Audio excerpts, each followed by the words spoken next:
અમદાવાદથી સમાચાર જ્યાં 2600 કરોડના પ્રોજેક્ટ મામલે હાઈકોર્ટમાં અરજી ફાઇલ કરાઈ છે। ગટર પુનર્વસન અને આધુનિકીકરણ માટે હાઈકોર્ટમાં પડકાર ફેંકવામાં આવ્યો છે। વર્લ્ડ બેંક સમર્થિત એએમસીના પ્રોજેક્ટને હાઈકોર્ટમાં પડકારાયો છે। ટેન્ડર પ્રક્રિયા મુદ્દે ગુજરાત હાઈકોર્ટમાં સમગ્ર પ્રોજેક્ટને પડકારાયો છે। ટેન્ડરની આવશ્યક શરતોનું પાલન ન થયાની એએમસીની પ્રાથમિક રજૂઆત છે। અરજદાર દ્વારા મહત્વપૂર્ણ તથ્યો પણ દબાવી રાખવામાં આવ્યા।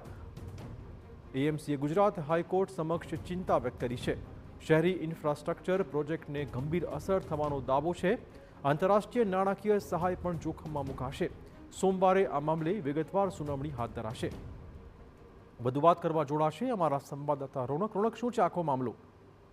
જી બિલકુલથી અમદાવાદની જે ગટર છે તે વર્ષો જૂની છે, સદીઓ જૂની છે તેવું કહીએ તો પણ ચાલે। તેમાં ગટરના પુનર્વસન અને આધુનિકીકરણ સંબંધિત એક પ્રોજેક્ટ છે, તેની એક ચર્ચા અત્યારે ચાલી રહી છે, જેના માટે વર્લ્ડ બેંકના સહયોગથી એક લોન આધારિત એક પ્રોજેક્ટ છે તે અત્યારે વિચારણા હેઠળ છે। આ તમામ બાબતો વચ્ચે તેનું કામ શરૂ કરવા માટે, આગળ વધારવા માટે એક ટેન્ડર પ્રક્રિયા કરવામાં આવી હતી, પરંતુ આ ટેન્ડર પ્રક્રિયાને ગુજરાત હાઈકોર્ટમાં પડકાર છે તે આપવામાં આવ્યો છે। તેમાં કોઈક વ્યક્તિને ટેન્ડર ન આપવાને કારણે કેટલાક પડકારો છે તે આપવામાં આવ્યા છે, જેને લઈને અમદાવાદ મ્યુનિસિપલ કોર્પોરેશન તરફથી ગુજરાત હાઈકોર્ટમાં કેટલાક જવાબો છે લેખિત રજૂ કરવામાં આવ્યા છે।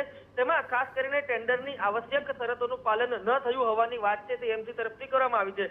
ન માત્ર એટલું, પરંતુ અત્યારથી જ આ પ્રકારના અવરોધો હાઈકોર્ટમાં આવશે તો જે વર્લ્ડ બેંક અને આંતરરાષ્ટ્રીય નાણાકીય સહાય મળી છે તેને જોખમ ઊભું થઈ શકે છે, તે પ્રકારની રજૂઆત અમદાવાદ મ્યુનિસિપલ કોર્પોરેશન તરફથી કરવામાં આવી છે।